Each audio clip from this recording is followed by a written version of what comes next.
आज की क्लास में कक्षा 10th का विज्ञान में न्यूमेरिकल प्रश्न कुछ करेंगे। ठीक है। जो आज तक हम लोग पढ़ लिए हैं वो थोड़ा सा एक बार देख लेते हैं, जिसमें क्या क्या फॉर्मूला पढ़े थे और जो आज तक पढ़े हैं उससे रिलेटेड जितना क्वेश्चन होगा, न्यूमेरिकल होगा या फिर प्रश्न होगा, उस सबको हम कवर कर लेंगे। तो देखिए, आज तक में हम लोग पढ़े हैं ये 1 से लेकर के 4 तक फॉर्मूला, जो I बराबर होता है Q बट्टा T और V बराबर होता है W बट्टा Q और फिर V बराबर होता है I इंटू R और एक होता है चौथा R बराबर रो L अपॉन A। ठीक है, तो ये यहाँ पर लिखा हुआ है। क्वेश्चन पर आते हैं। देखिए, उदाहरण नंबर 1 है, किसी विद्युत बल्ब के तंतु में से 0.5 एम्पियर, ये मतलब एम्पियर, 0.5 एम्पियर विद्युत धारा 10 मिनट तक प्रवाहित होती है। विद्युत परिपथ से प्रवाहित विद्युत आवेश का परिमाण ज्ञात कीजिए। तो क्वेश्चन सिंपल है। ठीक है, देखिए क्या कह रहा है, किसी विद्युत बल्ब के तंतु में से, मतलब विद्युत बल्ब के तंतु में से 0.5 एम्पियर विद्युत धारा, 0.5 एम्पियर विद्युत धारा 10 मिनट तक प्रवाहित हो रहा है। तो इसका मतलब क्या हुआ कि ये जो है 0.5 ए, ये दे दिया आपको I, है ना, 0.5 ए विद्युत धारा। तो विद्युत धारा को हम लोग I से रिप्रेजेंट करते हैं। तो यहां से हम सॉल्यूशन शुरू करते हैं। तो I बराबर दे दिया है 0.5 ए। ठीक है, 0.5 ए विद्युत धारा, तो विद्युत धारा 0.5 एम्पियर है 10 मिनट तक, यानी समय दे दिया T, दे दिया 10 मिनट, 10 मिनट। ठीक है, 10 मिनट तक प्रवाहित होती है। तो विद्युत परिपथ से प्रवाहित विद्युत आवेश, जो विद्युत परिपथ में, विद्युत परिपथ से प्रवाहित विद्युत आवेश का परिणाम ज्ञात करना है। मतलब आवेश, विद्युत आवेश, या आवेश का परिणाम बताना है। आवेश को बोलते हैं Q। ठीक है, तो Q ज्ञात करना है, ये बात है। मतलब ये I दे दिया, T दे दिया और Q ज्ञात करना है। तो क्या करेंगे, तो देखिए यहाँ पर जो फॉर्मूला लिखा हुआ है उसमें से कौन फॉर्मूला लगाएंगे, तो उसमें से ये वाला फॉर्मूला लगाएंगे। क्यों? क्योंकि Q निकालना है, T माने समय दिया है और I भी दिया है। तो कोई दो चीज दिया रहेगा तब ना एक चीज निकाल सकते हैं। तो ये वाला फॉर्मूला हम लगा देंगे। तो यहाँ पर लिखेंगे चूंकि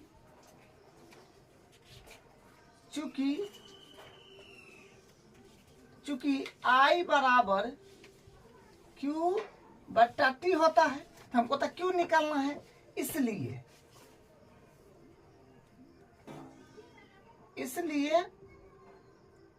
क्या हो जाएगा, डेट इम्प्लाइज Q बराबर IT। ठीक है, Q के क्योंकि एक मानिएगा तो फिर Q में 1 से गुना होगा, क्रॉस मल्टीप्लाई। ठीक है, तो Q बराबर हो जाएगा I इंटू T। अब यहाँ पर वैल्यू रख दीजिए। तो वैल्यू यहाँ पर रखेंगे तो Q बराबर, और I का वैल्यू कितना है 0.5 एम्पियर, तो 0.5 एम्पियर मल्टीप्लाई और T माने समय 10 मिनट, तो 10 मिनट। तो यहाँ से फिर क्या हो जाएगा, Q बराबर आ जाएगा, इसको जब मल्टीप्लाई करिएगा तो देखिए यहाँ पर मल्टीप्लाई करिएगा तो आपको मिलेगा 5। तो Q बराबर आ जाएगा 5C, मतलब 5 कूलम। Q बराबर होता है आवेश। ठीक है, तो आवेश कैसे मात्रक होता है, कूलम, तो 5C हो जाएगा। तो देखिए यहाँ पर इतना आया, लेकिन ये जो है आंसर ये गलत है। ये आंसर जो है ये गलत है। क्यों गलत है, देखिए कोई भी चीज जो होगा उसका सबका ऐसा ही मात्रक लिखा जाएगा। जो भी चीज यहाँ पर होगा उसका ऐसा ही मात्रक लिखा जाएगा।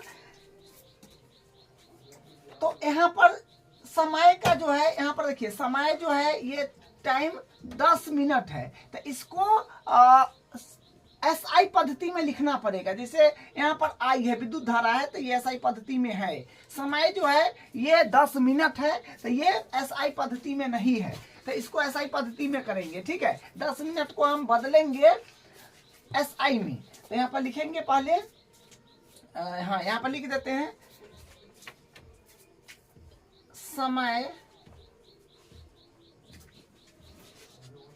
समय का एसआई मात्रक जो होता है,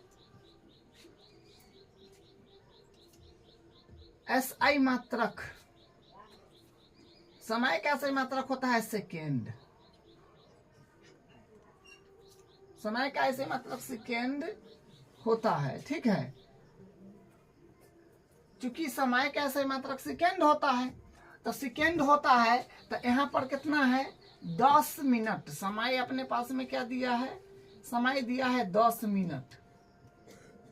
समय 10 मिनट दिया है, तो इसको एसआई में बदल लेंगे। तो एसआई में बदलेंगे तो हो जाएगा समय बराबर अपने पास 10 गुने, मिनट को सेकेंड में बदलने के लिए 60 से गुना करते हैं। तो यहाँ पर कितना आ जाएगा, समय अपने पास आ जाएगा 600 सेकेंड आ जाएगा, 600 सेकेंड। ठीक है, तो ये करना जरूरी है। ठीक है, डायरेक्ट आप गुना करके लिख दीजिएगा तो गलत हो जाएगा, क्योंकि देखिए अलग अलग देश वाले जो है अलग अलग तरीका से भी नाप सकता है, क्योंकि समय का मात्रक सेकेंड भी होता है, समय को मिनट में भी मापते हैं, घंटा में भी मापते हैं। तो इस तरह से जो है दिक्कत हो जाता है। इसलिए जो भी यहाँ पर दे, जो भी चीज का वैल्यू दे, तो उसका एसआई लेना पड़ता है। सिस्टम इंटरनेशनल मतलब अंतरराष्ट्रीय पद्धति उसको लेना पड़ता है। तो यहाँ पर जो भी दे उसको बदल लेंगे। जैसे यहाँ पर समय का एसआई मात्रक में नहीं दिया था समय का, तो हम बदल दिए, तो समय का एसआई मात्रक सेकेंड होता है, तो सेकेंड में बदल लिए। अब यहाँ पर इसको कैलकुलेट करा दीजिएगा तो अब सही हो जाएगा। तो यहाँ पर फिर क्या हो जाएगा, यहाँ से फिर बैठा दीजिए, यहाँ से तो हो जाएगा Q बराबर तो है IT, तो मतलब Q बराबर I का वैल्यू 0.5 एम्पियर गुने T मतलब समय जो है 60 सेकेंड, 60 नहीं 600 सेकेंड।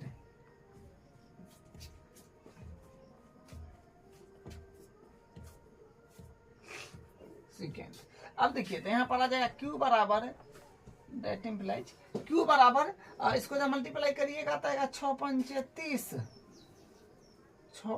30 और 1 दशमलव है, तो यहाँ पर पड़ जाएगा।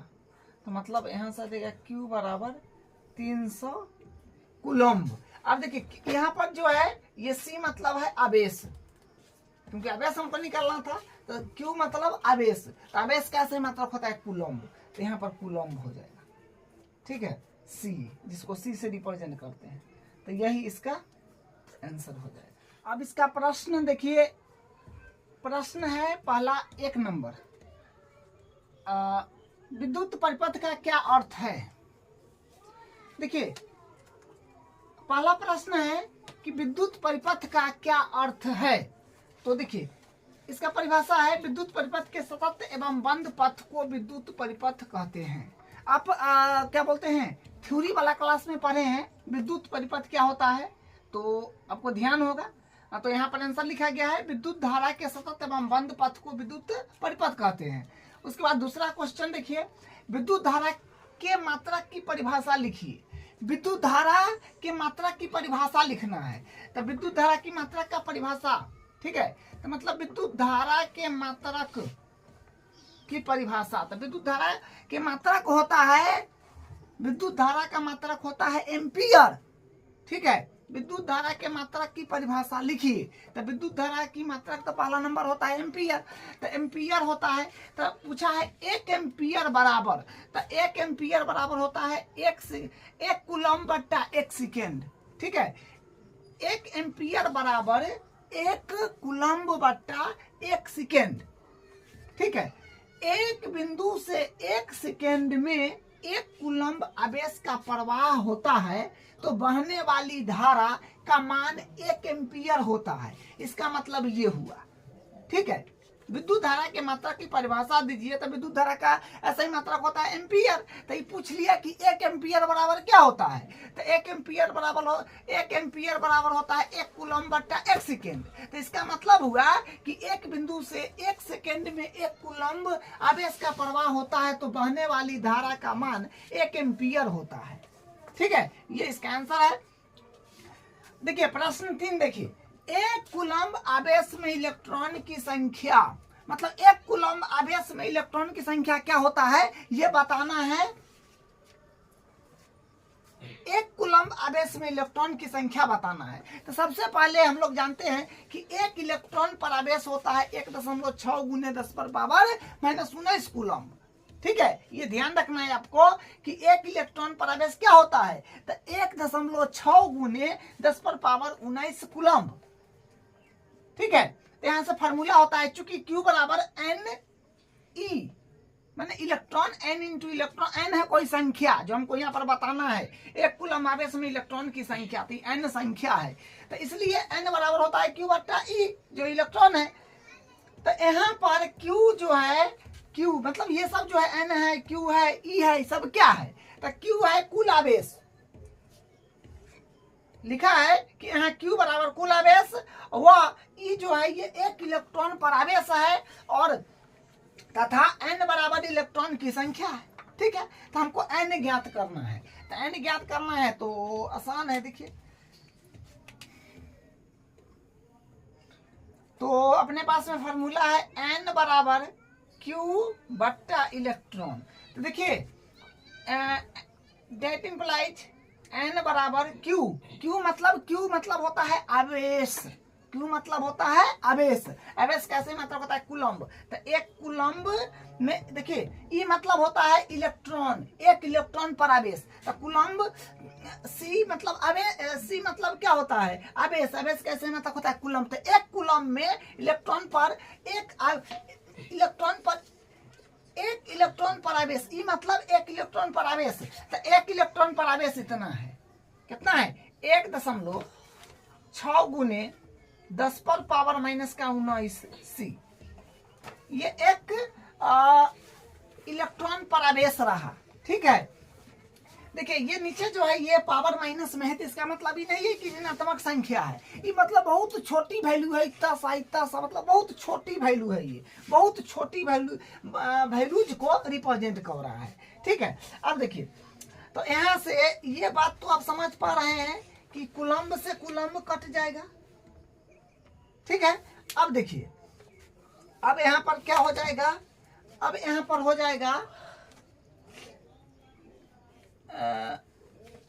N बराबर देखिए ध्यान से, कोई C से सीधा कट गया तो 10 पर पावर है -19, तो ऊपर भेज देंगे तो +19 हो जाएगा, अब बट्टा में 1.6 एडिटिव रहेगा, ठीक है। तो फिर यहाँ से क्या आ जाएगा N बराबर 10 पर पावर 19 है, तो ये दशमलव अगर हटा देंगे तो 10 पर पावर 20 हो जाएगा, बट्टा यहाँ पर 16 हो जाएगा, ठीक है। देखिए बस यहाँ पर जो है ना ये दशमलव को हटाए, दशमलव को हटाइएगा तो 1 दशमलव के बाद 1 अंक, मतलब 1 अंक के बाद दशमलव है तो 1 पावर ऊपर बढ़ जाएगा तो 19 से 20 हो जाएगा, ठीक है। और ई जो है माइनस में है, 10 पावर 19 माइनस में है, इसको ऊपर लीजिएगा तो प्लस में हो जाएगा, क्योंकि घातांक आप जानते हैं घातांक में ये नियम होता है।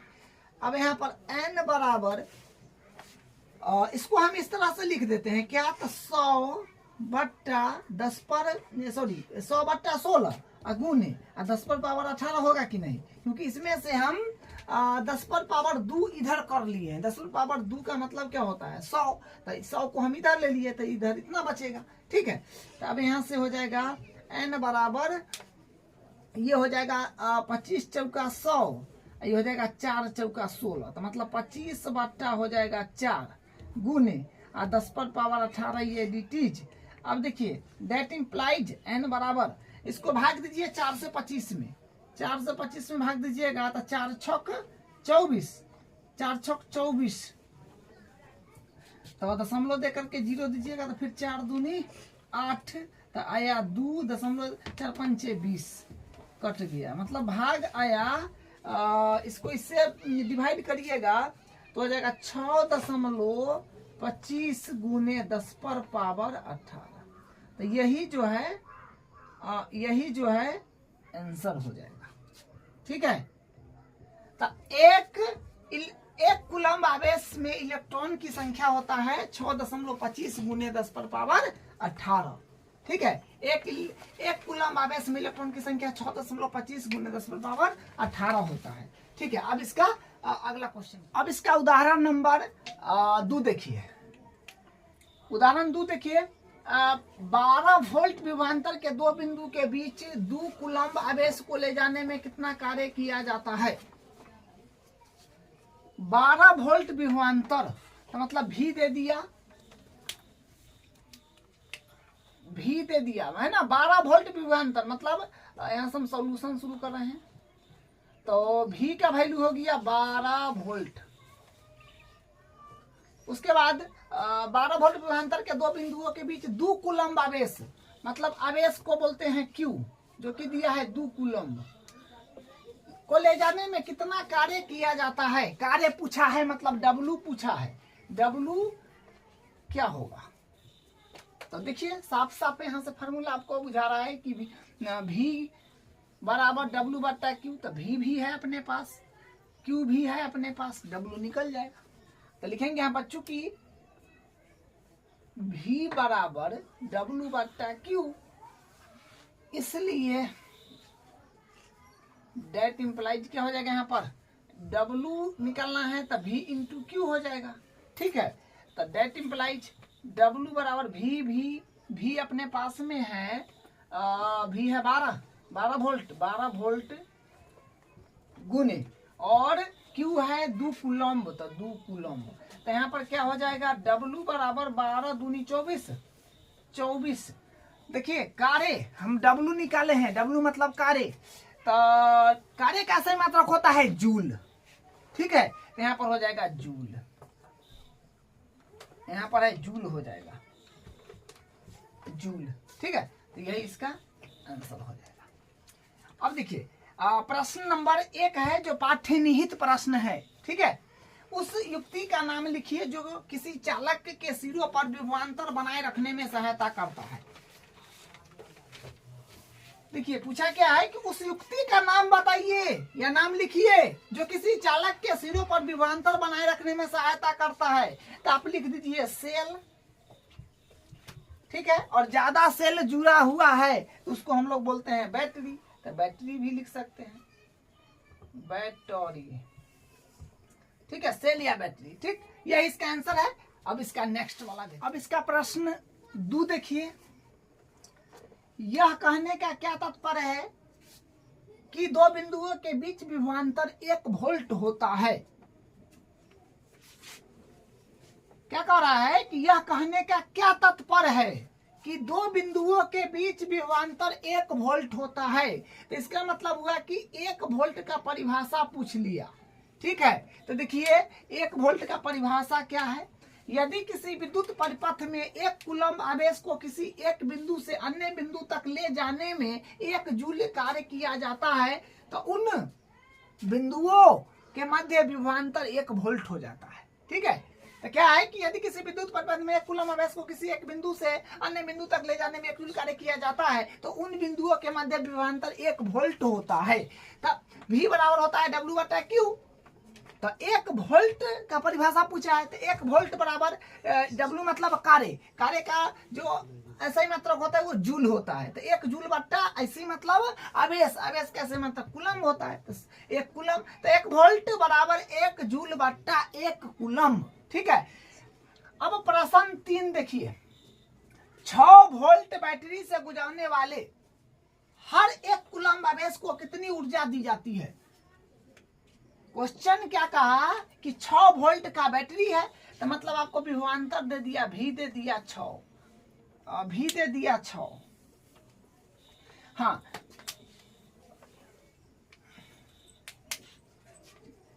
तो भी जो है ये 6 दे दिया। ठीक है, और बोला है इससे गुजरने वाला हर एक कूलम्ब आवेश, हर एक कूलम्ब आवेश में कितना ऊर्जा, मतलब हर एक बार कूलम्ब आवेश गुजरेगा तो एक कूलम्ब आवेश में कितना जो है कितनी ऊर्जा दी जाती है। तो ऊर्जा मतलब W पूछ लिया है, ऊर्जा को हम लोग बोलते हैं एनर्जी, ठीक है।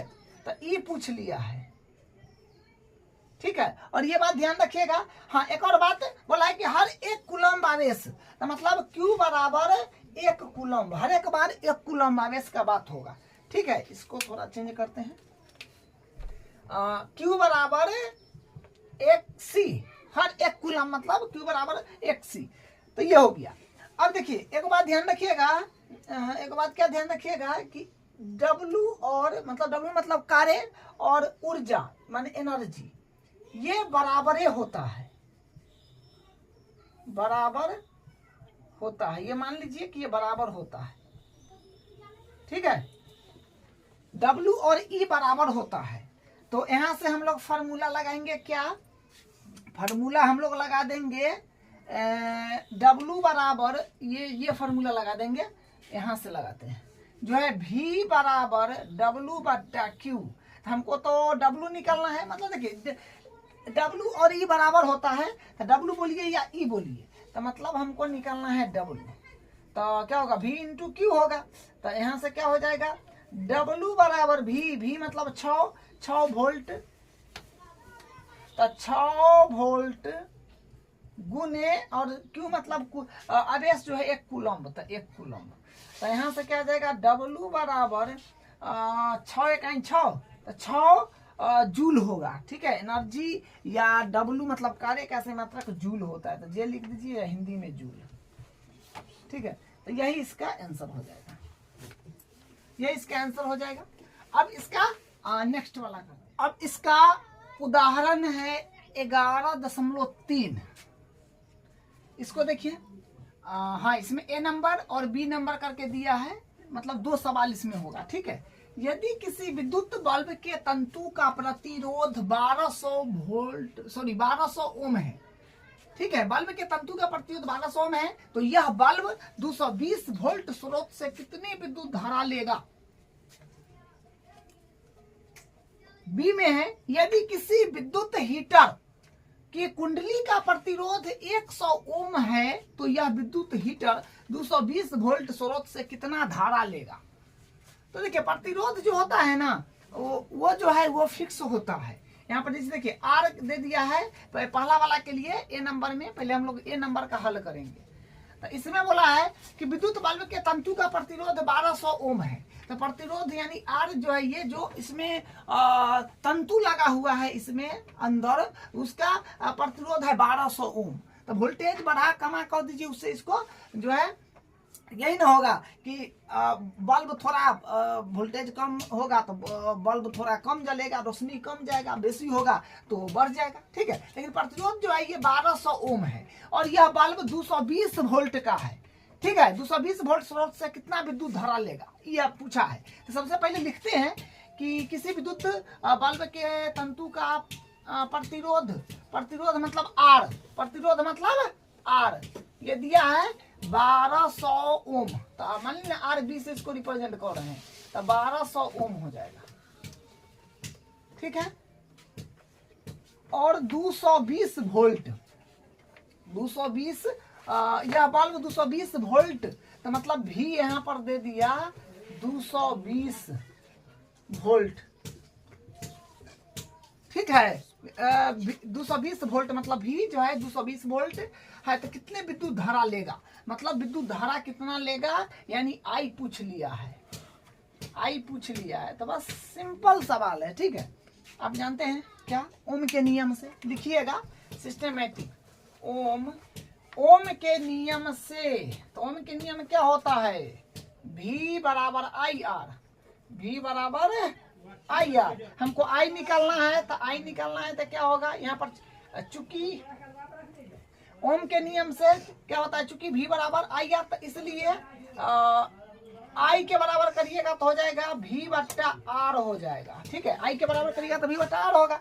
और यहाँ पर डायरेक्ट इम्प्लाइज हम लगता है 1-2 क्वेश्चन में दिए हैं, 2-4 क्वेश्चन में यहाँ पर डायरेक्ट इम्प्लाइज नहीं देना है, वो गलती से हो गया, ठीक है।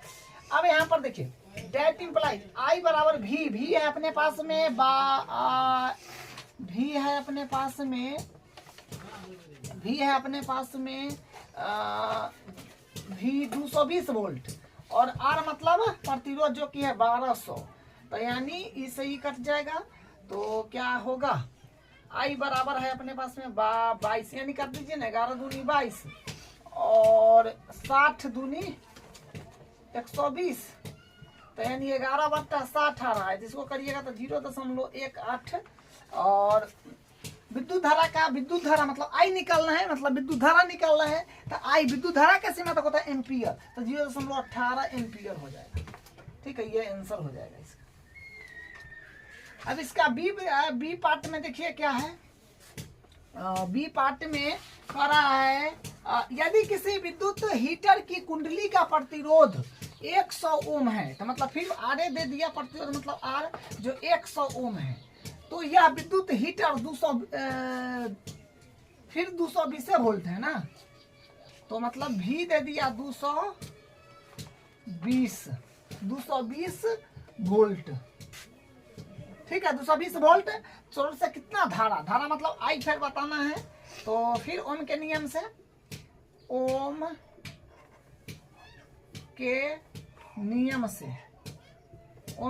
से क्या होता है, भी बराबर आई आर, तो इसलिए यहां से क्या होगा, आई निकलना है तो भी बट्टा आर हो जाएगा, ये उधर चला जाएगा। ठीक है, तो अब यहां से डेट इम्प्लाइड आई बराबर, तो भी का वैल्यू है अपने पास में 220 बट्टा आर मतलब है 100, तो इसे ही कटेगा, तो यहाँ से आएगा आई बराबर 2.2 विद्युत धारा, मतलब जो चीज निकालेंगे ना उसका एसआई पद्धति में लिखना पड़ता है, तो विद्युत धारा का सीमा तक एम्पियर होता है, यहाँ पर ए हो जाएगा। ठीक है, इस सब बात को ध्यान रखिएगा, मात्रक ध्यान नहीं रखिएगा तब का नंबर कट जाएगा, तो इसका बी नंबर का ये आंसर है। अब इसका अगला, अब इसका उदाहरण 11.4 है। हाँ, 11.4 उदाहरण देखिए।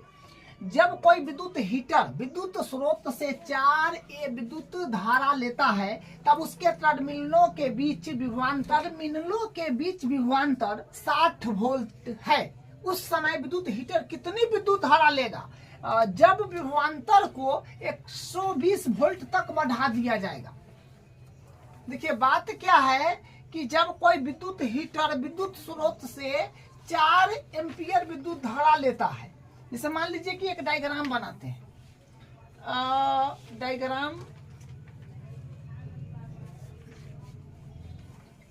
मान लीजिए यहाँ पर बैटरी जुड़ा हुआ है, मान लीजिए बैटरी है यहाँ पर, ये प्लस टर्मिनल ये माइनस होता है। ठीक है, और यहाँ पर मान लीजिए कि हीटर लगा हुआ है, इसको हम H से डिनोट कर देते हैं, हीटर है। ठीक, तो कितना वोल्ट है, बैटरी बोला है ना। जब कोई विद्युत हीटर विद्युत स्रोत से 4 एम्पियर विद्युत धारा लेता है, ये हीटर जो लागल है ये 4 एम्पियर का विद्युत धारा ले रहा है, मतलब आई का वैल्यू है 4A, ये बात है यहाँ पर 4A करंट इसमें जा रहा है, तब उसके टर्मिनलों के बीच विभवांतर 60 वोल्ट है, मतलब 4 एम्पियर का विद्युत धारा जा रहा है, तो बैटरी का वोल्टेज है ये देता है, वोल्ट है ये 60। ठीक है, वोल्ट 60 है। तो एक पहला केस तो ये हो गया। अब देखिए दूसरा केस में क्या है, पहले यहां पर लिख दीजिए जो गिवन वैल्यू है, गिवन वैल्यू सॉल्यूशन है। तो यहां पर अपने पास में आई के वैल्यू दिया है जो है 4A और भी दिया है वोल्ट जो है 60A, 60 भी ना, तो भी 60 वोल्ट है। अब देखिए तो यहाँ पर तो हम लोग वो पूछा क्या है, धारा लेता है तब उसके टर्मिनलों के बीच विभवांतर इतना है। अब देखिए दूसरा काम है, उस समय विद्युत हीटर कितनी विद्युत धारा लेगा। अब एक और केस हो गया, केस एक मान लीजिए, इसको केस फर्स्ट मान लीजिए और केस सेकेंड ले लीजिए। जब भी ऐसा हो ना तो केस बना लिया कीजिए, सही रहता है। उस समय विद्युत हीटर कितनी विद्युत धारा लेगा जब विभवांतर को, मतलब फिर विद्युत हीटर जो है लगा हुआ है।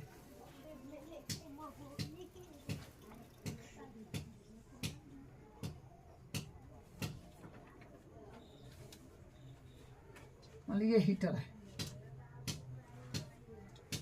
ठीक है। अब पूछा, अब वोल्ट जो है ना 120 कर दिया, कारण उस समय विद्युत हीटर कितना विद्युत धारा लेगा जब विभवांतर को 120 वोल्ट तक बढ़ा दिया। विभवांतर को मैंने वोल्टेज बढ़ा दिया, बैटरी 200 लगा दिया बढ़िया वाला, या फिर और बैटरी उसमें जोड़ दिया, तो यह 120 वोल्ट हो गया, ठीक है। तो कह रहा है कि करंट कितना बहित होगा, हीटर में जो करंट होगा वो कितना जाहित होगा, आई भी यहाँ पूछ लिया गया है, ठीक है। और एक बात यहाँ पर थोड़ा ध्यान से समझिए, क्वेश्चन थोड़ा अच्छा है।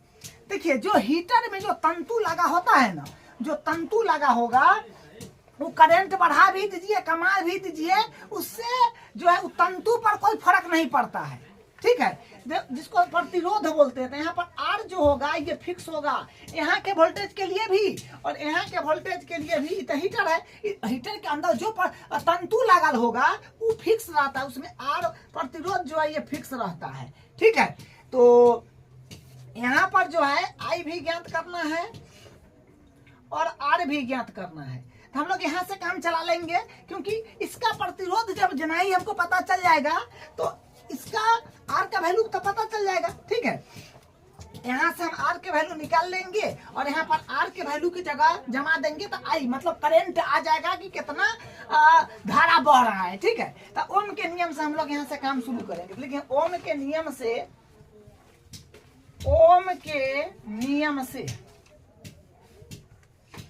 तो V बराबर होता है आई आर, ओम का नियम। हमको यहाँ पर आर पता करना है तो लिखेंगे, इसलिए आर बराबर हो जाएगा V अपॉन आई, बटन में चल जाएगा। तो यहाँ से फिर दैट इंप्लाइज आर बराबर, तो V का वैल्यू तो अपने पास में है ना 60 वोल्ट, तो 60 वोल्ट हो जाएगा और 60 वोल्ट और आई जो है करंट है 4 एम्पियर का जा रहा है तो 4 ए, ठीक है। यहाँ से जो है 15 चौका 60 हो जाएगा, कट जाएगा, तो यानी आ जाएगा आर जो है, आर देखिए आर का वैल्यू आ जाएगा 15 ओम। प्रतिरोध को ओम में डिनोट करते हैं, प्रतिरोध का सही मात्रा क्या होता है, ओम होता है, तो ये ओम 15 ओम हो जाएगा, ठीक है। तो यहाँ से आर का वैल्यू आ गया 15 ओम। अब यहाँ से देखिए आर का वैल्यू यहाँ 15 ओम आया है, तो यहाँ भी आर का वैल्यू 15 ही ओम होगा, क्योंकि आपको पता है ना हीटर के अंदर जो तंतु लगा हुआ है वो थोड़ी बदल जाएगा। तो ये इसका प्रतिरोध और इसका प्रतिरोध बराबर आएगा, तो यहाँ से प्रतिरोध निकाल लिए तो इससे अब करंट निकल जाएगा। तो फिर यहाँ पर हम लिखेंगे ओम के नियम से, ओम के नियम से, तो ओम का नियम क्या होता है, V बराबर होता है आई आर। तो यहाँ से फिर हम लोग क्या करेंगे, करंट यहाँ निकलना है, तो करंट निकलना है, इसलिए आई बराबर होगा V बट्टा आर। तो V बट्टा आर, तो डेट इंप्लाइज आई बराबर V का वैल्यू जो है यहाँ पर 220, तो 220 नहीं 120 है, ठीक है। करंट इसका जो है 120 है, तो 120 बट्टा आर मतलब प्रतिरोध अभी लाया है ना 15, तो 15, तो यहाँ से अब करते हैं तो क्या जाएगा 4 तिया 12, तो 5 तिया 15 यानी 8 आ जाएगा, ठीक है। 8 एम्पियर हो जाएगा, 8 एम्पियर हो जाएगा।